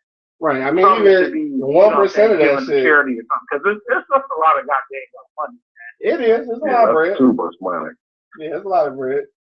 Hey, so look, we talking about the event, but I was kind of, I know we touched on it before, so I just kind of want to see, what y'all think about the fight itself, though. I mean, where do you really think this is going? Like, who you pick? Is it Pacquiao or Mayweather? Now we're gonna have the discussion again the closer it keep getting to the event. While I use air quotes, but Jay Lew, I'm gonna take it to you first and say, I know before you mentioned about about looking at some of those old fights to see what the differences was. You know what I'm saying? See, kind of make a real decision based off that. But has anything changed? Who you think will be the victor in this one?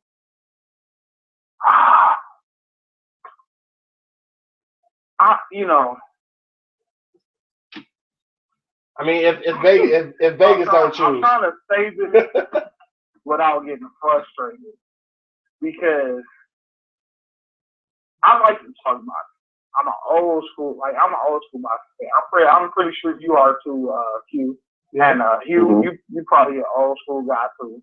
You know what I'm saying? Watching guys like Sweet Pea Whitaker and Melvin Taylor, Julio Cesar Chavez, and guys like that back in that day. And then you even want to go back a little further, Ali, the Foremans, and all of that. So we're used to seeing fighters, and so we used to talking about whatever. Oh, how can I forget Hagler, Hearn, and Leonard? Right. Those guys, they just keep themselves, you know what I'm saying? But I haven't had a good discussion and an objective discussion about this fight with anyone.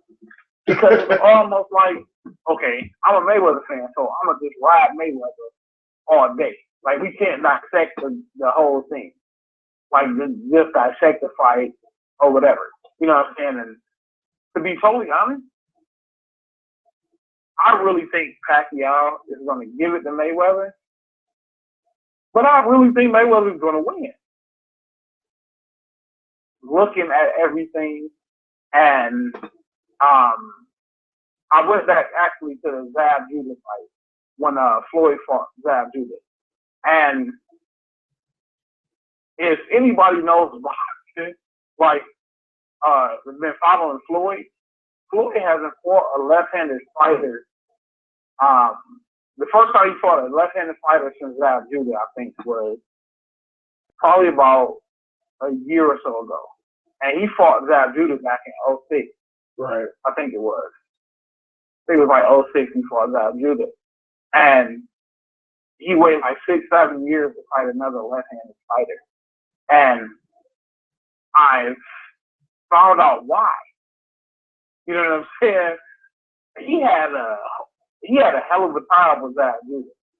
Hand speed. Zab Judah had a lot of hand speed, a little bit of power.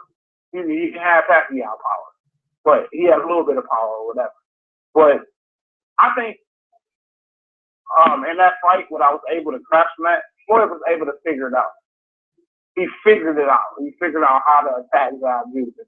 And, he fought a hell of a fight those last, I think, 5 or 6 rounds. He just dominated his ass. And I think that he'll be able to do the same thing against Manny. And I told everybody to look out for it, too. Watch how big Floyd looks from these fights. Because he's been doing a lot of, Floyd's not known for his power or training, you know what I'm saying, for power or whatever. But I even said it before they even went into training camp. I said Floyd's going to have to change up a little bit of his training resume because Manny comes in, like he'll test you. If you can't knock me out, I'm going to come in on you all day if I don't respect your power. Right. And that's what Floyd's working on. He's going to have to keep me that day. So right now, I'm still doing a little more research, but right now I'm leaning a little bit more. I want Manny to win now. Don't get me wrong, because I'm a Manny fan. I just love his style of fight. Right. He's just awesome to me. But I'm leaning towards if I'm a gambling man and I'm going with somebody, I have to go with Floyd. I think Floyd's gonna figure it out. All right. Well, you say ultimately though, I don't even like his ass. ultimately, Manny gonna give him some work, but it ain't gonna be enough. No, it ain't gonna be enough. Right. I actually think the fight's gonna be entertaining. I really do. Everybody think it ain't gonna. I don't think it's gonna live up to the billing. Right. I was gonna say. You know what I'm saying? Oh man, they gonna be out there just wailing on each other. I think it's gonna be a very good technical fight. Shit, it better be a good ass fight for $130. Yeah, you ain't lying. Shit, it better be a damn good fight. I want it to be such a good fight that after the fight over, I want to go outside and fight somebody. That's how good I want the fight to be. Shit, I ain't lying, man. I want to go outside and fight after that. It needs to be that good. But don't forget though, if you're checking us out on eblockradio.com or if you're on YouTube, you can hit us up 760-283-4647 and hit that number 1 key. Once again, that's 760-283-4647 and hit that number 1 key. We want to hear from y'all though, man. I want to figure out, first of all, all this money that we gotta pay to watch this damn fight. Who you think really gonna come out on top, man? And is it gonna really be worth the money? I guess that's the whole thing. But Hugh, don't let Hugh off the hook, man. No, I'm about to. No, we going right now. I just want to throw that in there real quick. But Hugh, what you say, man? I was trying to stay quiet as a mouse. I hate this one, man. I hate choosing because like James, man, I love Pacquiao and what Pacquiao do because Pacquiao's a warrior. He's a brave dude, and he will constantly come at you. If he either get his ass knocked out or if he doesn't get the best of you, he's going to compete and he's going to make it to the point where he's going to put up a fight for the fans. That's just what he do. But, man, when I look at it, too, man, I just see the brilliance, you know, and he's just so brilliant when he's in the ring when it comes to, I'm talking about Floyd Mayweather Jr., man. He's a smart dude, man. He knows, it seems like he knows your weaknesses, man. His blocking style is impeccable, man. You can't penetrate the blocking style he has, man, but he's just a good technical and he's a good counterpuncher, man. And he just know how to read people, man. Most times I think in the first rounds, man, he just fill the person out. He gets their timing and he basically take it to them after he study you and learn your movements of what you like to do, your strengths and your weaknesses. He seems like he stay away from your strength and he attacks your weaknesses all the time, man. It's like, as much as I would like to see, you know, Pacquiao win, I just think that Floyd is too smart, man. He's just too smart of a guy, man. He's not going to let you outbox him. That's a damn sure.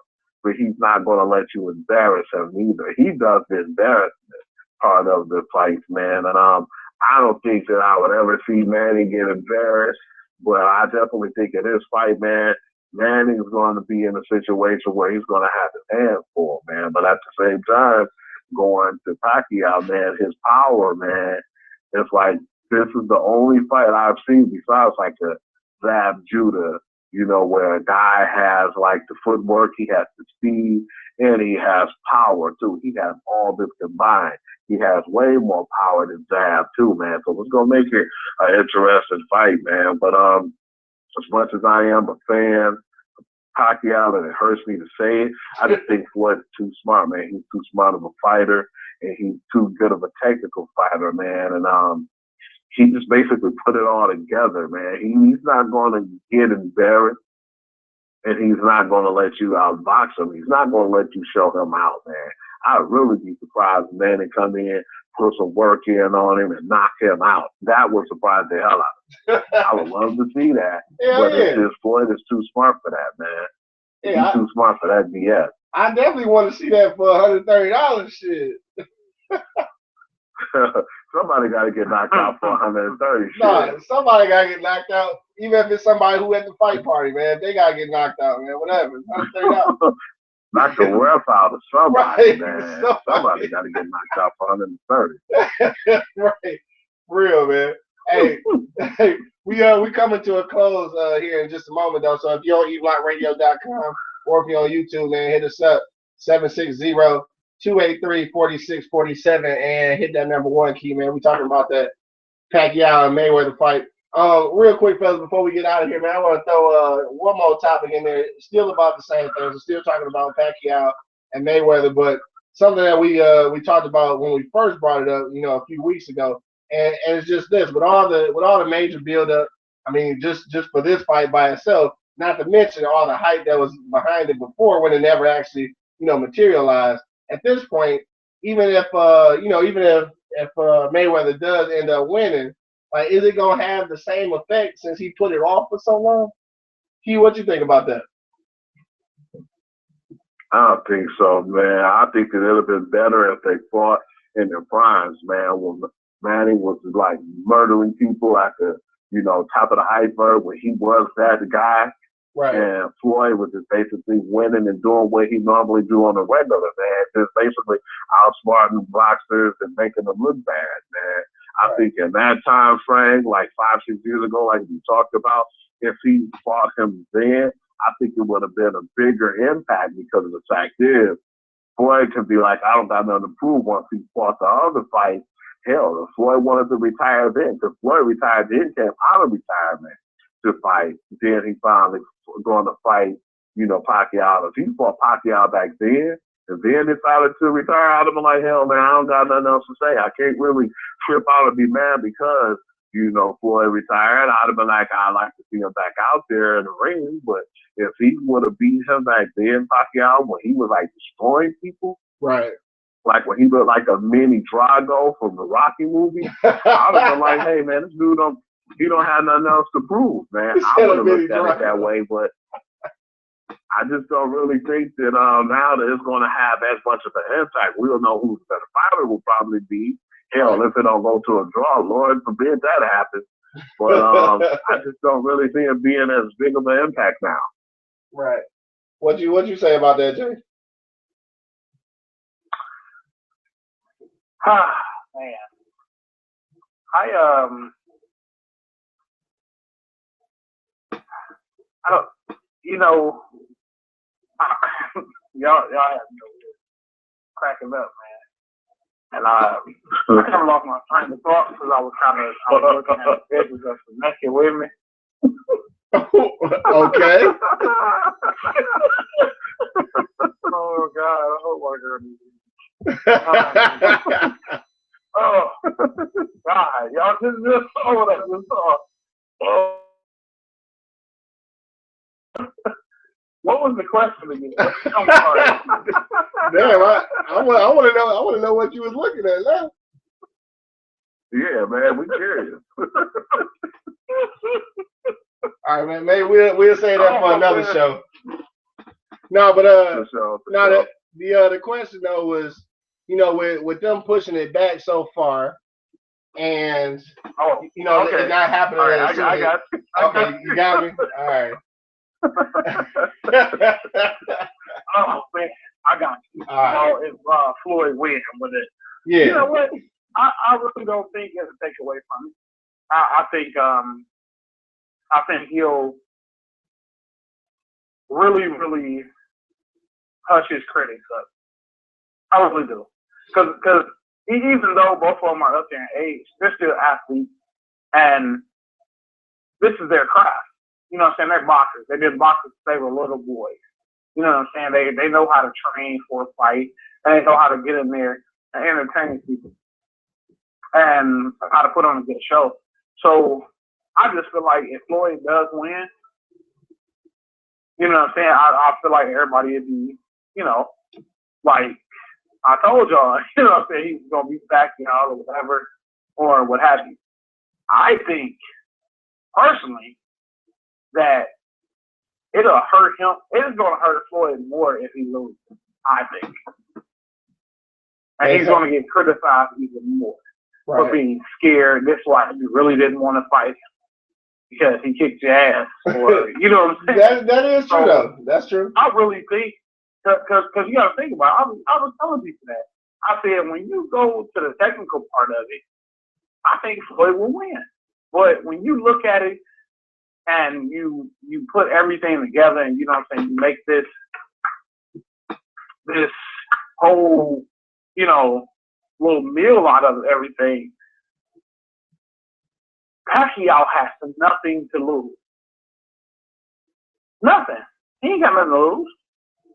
That's true. You really got to think about that. Pacquiao's not undefeated. He ain't out here claiming he's best. He ain't flashing money around. He ain't out here putting on spectacles with the clowns coming down. You know how to bring that up. Right. That hurts. But he has nothing to lose. Right.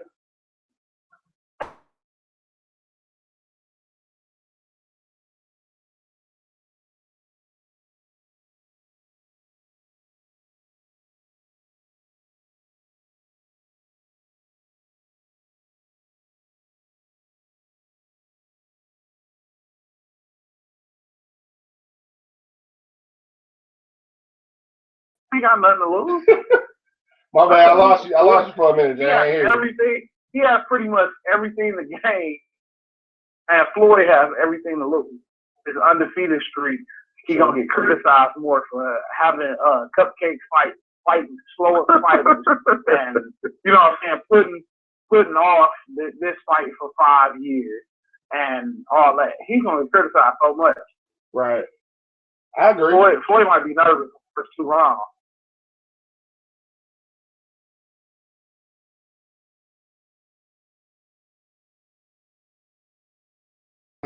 But then, you know, and show. Yo, Jay, I lost you, dog. Jay, I lost Jay, man.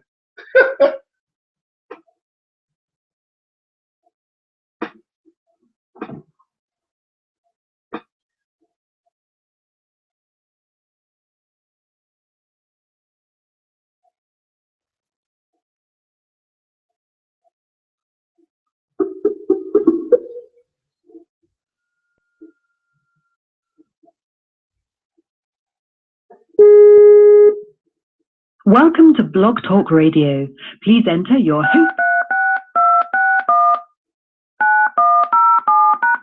To start your show now. Since it appears you're calling back into a live show, we are reconnecting you now. I don't think he's there. My bad, dog. Fell off real quick. I got you. I'm back. Oh, there you go. Yeah, I'm back, dog. I'm back. My bad. Had a little internet situation real quick. We gotta find out who's getting that bug, because I know I ain't paying for it. That's crazy. Right. Yeah, man. I'm gonna just find somewhere to go watch it. You know what I'm saying? People been calling me already, like, man, I'm gonna get the fight, or come through, or whatever. So I might just do that.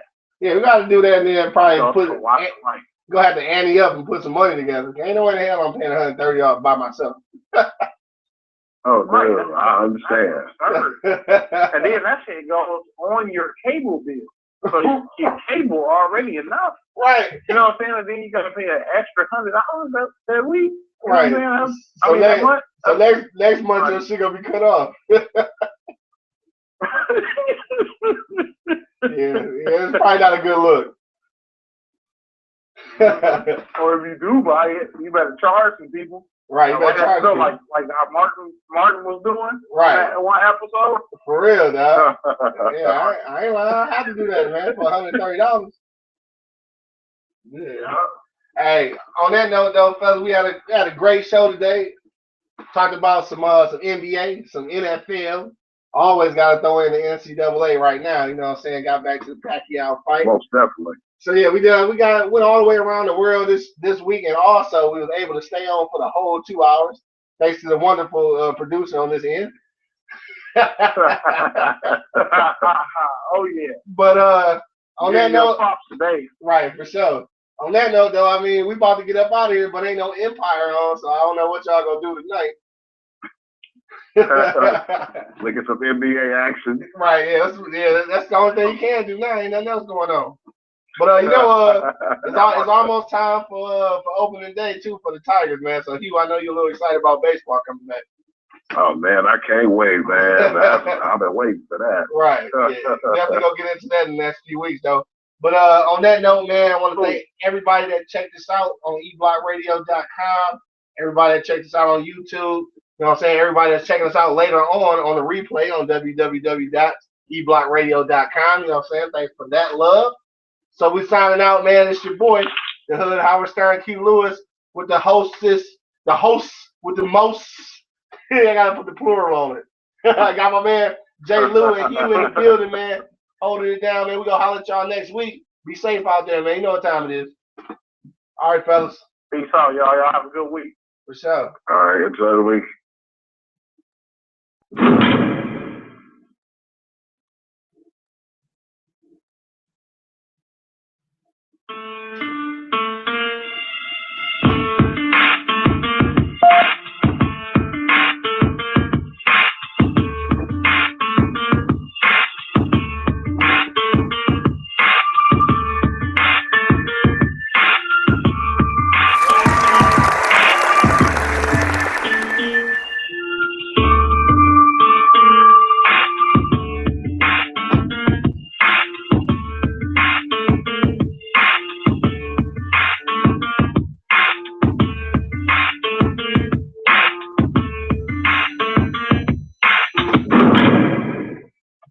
www.eblockradio.com.